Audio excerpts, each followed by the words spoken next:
Hello friends, मैं मोहित कुमार आपका स्वागत करता हूं अपने इस यूट्यूब चैनल मोहित मैथ्स गुरु में। आज जो हम सीखने जा रहे हैं वो मेजर ऑफ वेरिएशन से जा रहे हैं, वो है कोफिशिएंट ऑफ वेरिएशन, जो पार्ट 17 है हमारा इस चैप्टर का। तो क्वेश्चन नंबर 1 करते हैं। An analysis of monthly wages paid to worker in two firm A and B belonging to the same industry gives the following result. And firm A firm B, हमारे पास ये दो firm है जिसके अंदर number of wages earn 586 firm A के हैं और फर्म बी के 648। उसके बाद मीन ऑफ मंथली वेजेस ₹5253 और इसके फर्म बी के भी सेम 5253 दिए हुए हैं। उसके बाद वेरिएंस भी गिवन है। Variance of the distribution of wages 100 and 121। इसके बाद जो हमें फाइंड करना है which firm A and B are pay larger amount as monthly wages. तो सबसे पहले हमें पता लगाना है दोनों फर्म में से ज़्यादा पेमेंट कौन कर रहा है। क्वेश्चन में अब हमें गिवन है वो है, एक तो हमें नंबर ऑफ वेजेस जिसे हमने एन ए मान लिया, कितना है 586। उसके बाद जो मीन होता है हमारा उसको हम एक्स बार से नोट करते हैं, एक्स बार ए लिख देते हैं फर्म ए का। तो वो हमारे पास कितना है 5253। तो उसके दूसरी फर्म का एन बी इज 648 और एक्स बार बी भी यही हो जाएगा, तो इसी के आगे हम X bar B equal to कर देते हैं, दोनों के लिए सेम रहेगा। तो अब हम लोगों को क्या करना है, हमें पेमेंट पता लगानी है किसकी ज़्यादा आ गई है। तो सबसे पहले हमें टोटल पेमेंट निकालनी है। पहले हम क्या निकाल ले रहे हैं, total amount paid from A. तो क्या करेंगे, हमने number of worker N A into multiply कर देना है एक्स बार ए से।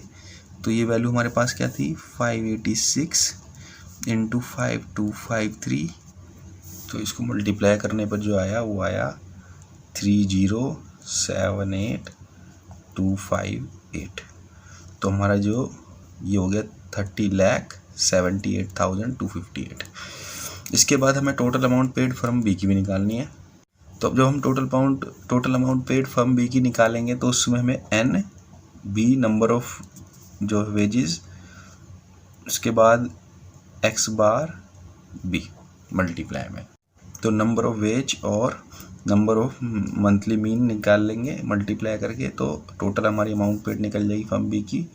तो इस बार हमारे पास जो है 648 क्या है, बी जो हो गया 648 इनटू में एक्स बार बी जो हमारे पास सेम ही था दोनों का 5253। इसको मल्टीप्लाई कर लेते हैं। तो इसको मल्टीप्लाई करने पे आया 34,03,094। ये आ गया 34,03,944।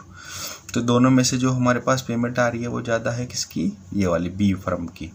तो अगर आप चाहते तो ये मल्टीप्लाई करने की ज़रूरत नहीं थी। क्योंकि जब मीन सेम था तो बस हमें नंबर ऑफ वर्कर देखने थे किसके ज़्यादा है। इसके ज़्यादा है तो उसका ही ज़्यादा आने वाला था। तो हमें जब मीन सेम दिया हो तो हमें ये मल्टीप्लाई करने की ज़रूरत नहीं है। तो जिसके नंबर ऑफ वेज ज़्यादा होंगे वही आपका क्या होगा, अमाउंट पेड फ्रॉम मैक्सिमम होगा। तो हमारा फर्म भी जो है pay the larger amount as monthly wages as the number of wages earn in firm B are more the number of wage earns in firm A. तो more जो firm B है उसका मोर है किससे, ज़्यादा है किससे, फर्म ए से। अब आते हैं हम सेकंड पार्ट पे, जिसके अंदर विच फर्म ए और बी शो ग्रेटर वेरिएबिलिटी इन इंडिविजुअल वेजेस। तो ग्रेटर वेरिएबिलिटी के लिए हमें क्या चेक करना पड़ता है, कोफिशिएंट ऑफ वेरिएशन निकालना पड़ता है, जिसको हम शॉर्ट में सीवी बोलते हैं। तो कोफिशिएंट ऑफ वेरिएशन निकालने के लिए पहले हमें मीन मिल गया दोनों का, X bar A is 5253, same X bar B 5253। उसके बाद वेरिएंस दिया हुआ है स्टैंडर्ड डेविएशन ऑफ ए का स्क्वायर, वो हमारा कितना वेरिएंस 100। इससे हमारा निकल जाएगा स्टैंडर्ड डेविएशन ऑफ ए, तो रूट कर देंगे 100 का, कितना आ गया 10।